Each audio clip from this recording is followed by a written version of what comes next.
A new study shows the mental health of Wisconsin high schoolers is steadily declining. But there is a way you can help if you have a teen at home. Brett Vickery here in the studio now with how.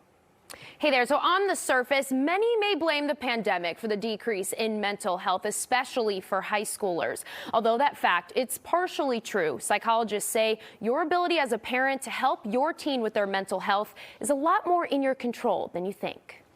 Our kids are in trouble. Anxiety, depression, mood swings. It's developmentally appropriate for adolescence to be a period of time when those things are present, but not necessarily at a clinical level. But high clinical levels are what psychologists are seeing. In 2021, the Department of Public Instruction surveyed over 1,800 high school students across the state. 58% of them reported having depression, anxiety, or suffering from self-harm. It's not uncommon for youth to come into our clinics and into the schools reporting feelings of hopelessness. 16th Street Community Health Center has psychologists working in schools across Milwaukee.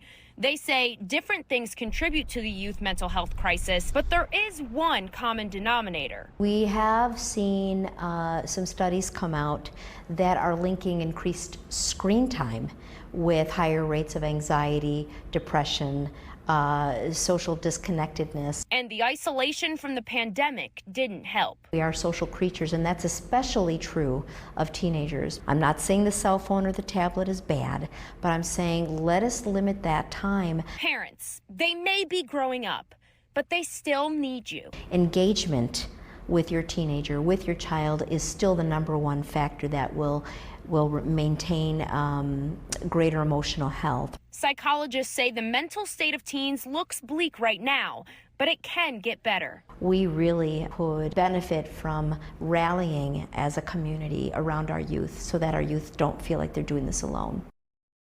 16th Street makes mental health resources available year-round, not only for students, but also for people of all ages. So for more information, you can find the story on fox6now.com. So the person you talked to, the expert there, talked about engaging with your teenager. How can parents do that without feeling, oh, they're being too intrusive, they're over the top? Right, you don't want it to be over the top, and that's something that she mentioned too. So, put the phones down, go for a walk, have dinner together.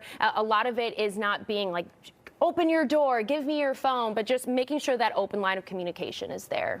Putting the phone down, I hear some parents saying out loud, why don't you just ask the sun not to rise tomorrow? How can you seriously, how can you get teens away from their devices? Sometimes it's just, the expert said, just making those moments. So it's not like, oh, I'm going to take your phone for an hour. Maybe it's, you guys have your phones, right? Mm-hmm.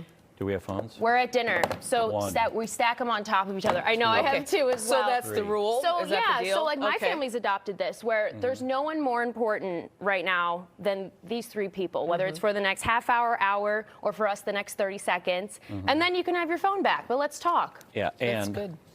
Smartwatch. Yeah, that too. You're not going to sneak messages in on the smartwatch. And you might get itchy, that. right? You might be like, wait, is there something? But after about 5 minutes, I noticed, oh, it's kind of nice not having it there. Well, and I've heard of parents taking it at night, putting it in a box at night so they can't have it in their room, which, kids which we talked about last night, is costing them sleep. Yes. It's physically changing the size of their brains, according to some researchers. Yeah. There's a serious, serious mental health issue with teenagers in this country. So great advice, Brett. Great advice. Thank you. Yeah. We'll use this on our spouses, too. Thanks, Brett. Thanks, guys. Good stuff.